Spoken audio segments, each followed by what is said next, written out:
バーケンです。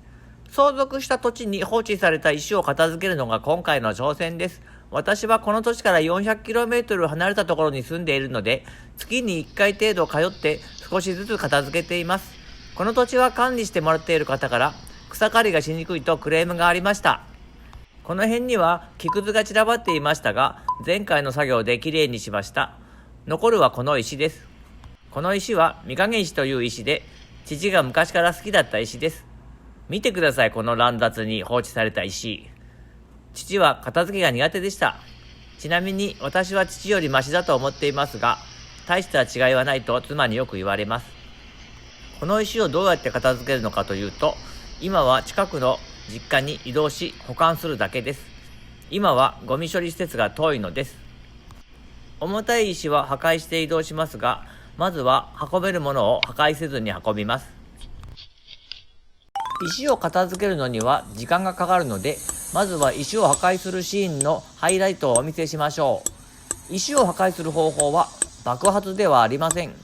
ハンマードリルという電動のドリルで石に穴を開けて、セリアという金属の棒を入れてハンマーで叩くと石が割れるという方法です。ハンマードリルとセリアというのは建設現場などで使われる道具です。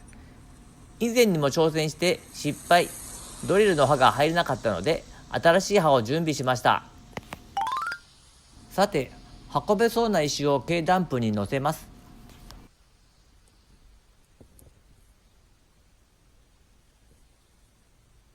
この石運べそうなんですけども持ち上がりません。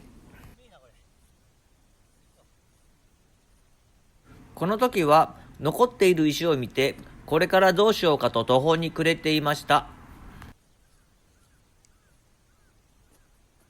石を拾うシーンをこれからお見せします。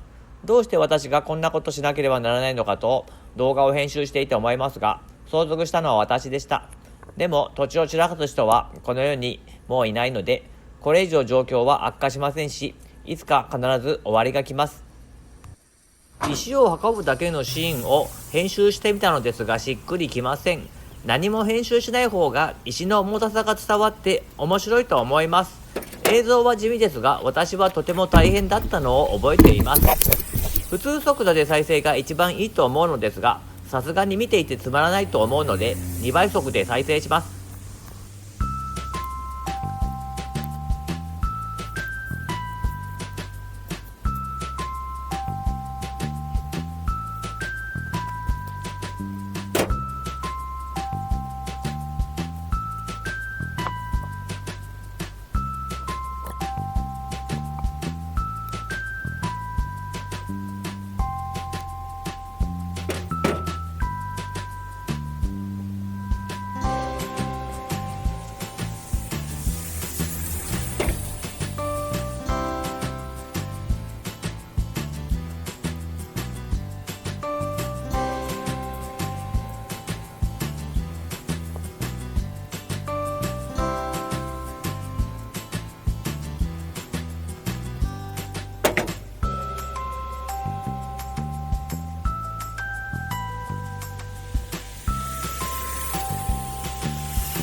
電話がかかってきました。これから人に会います。